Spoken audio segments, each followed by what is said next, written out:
নমস্কার বন্ধুরা, Shampa's kitchen with ভুরিভোজে আপনাদের সবাইকে স্বাগত। আমি আজ বেসনের লাড্ডুর রেসিপি আপনাদের কাছে শেয়ার করব। তাহলে চলুন দেখে নেওয়া যাক আমি এটা কিভাবে বানাচ্ছি। আমি এখানে 150 গ্রাম বেসন নিয়েছি। বেসনটাকে আমি প্রথমে চেলে নিচ্ছি।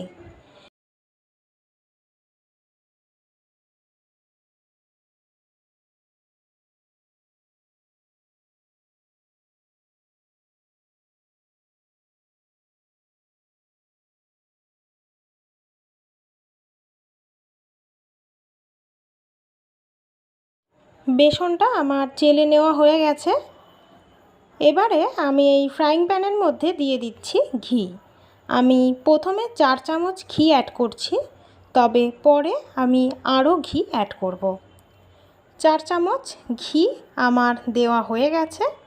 এবারে আমি এর মধ্যে অর্ধেক বেসনটা প্রথমে দিয়ে দিচ্ছি। বেসনটা অর্ধেক দেওয়া হয়ে গেছে।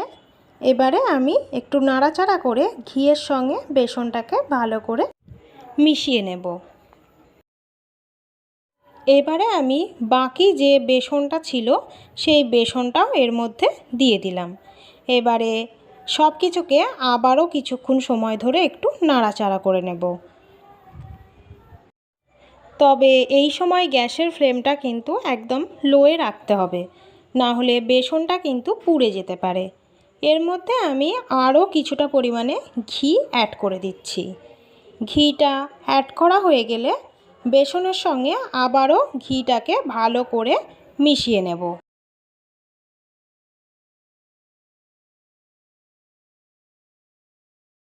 বেসনটা আমি প্রায় 15 থেকে 20 মিনিট ফ্রাই করেছি।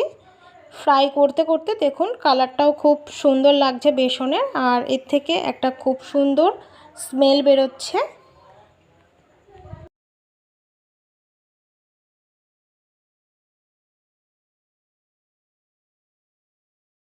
এলাচের ভেতরে যে বীজগুলো থাকে সেই বীজগুলো আমি একটু থেতো করে নিয়েছিলাম, এর মধ্যে দিয়ে দিলাম।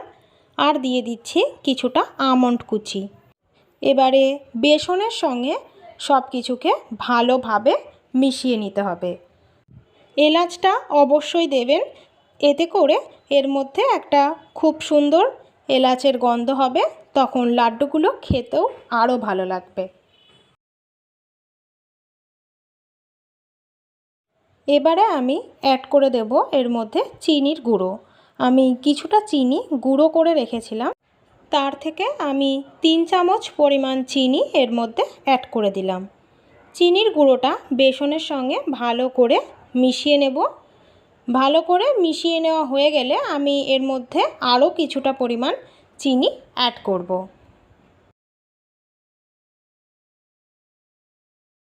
ভালো মতো করে মিশিয়ে নেওয়া হয়ে গেছে। এবারে আমি আরও কিছুটা পরিমাণ চিনি অ্যাড করে দিচ্ছি। এবারে এই চিনিটাও বেসনের সঙ্গে ভালো করে মিশিয়ে নেব।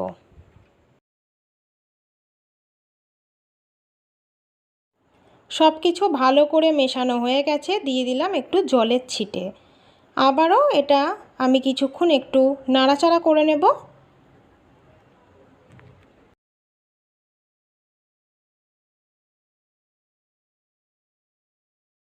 এটা আমার সম্পূর্ণ রেডি হয়ে গেছে। এবারে আমি এটা একটু হালকা ঠান্ডা হতে দেব, খুব বেশি কিন্তু ঠান্ডা করব না। হালকা গরম থাকা অবস্থায় আমি লাড্ডুগুলোকে বানিয়ে নেব।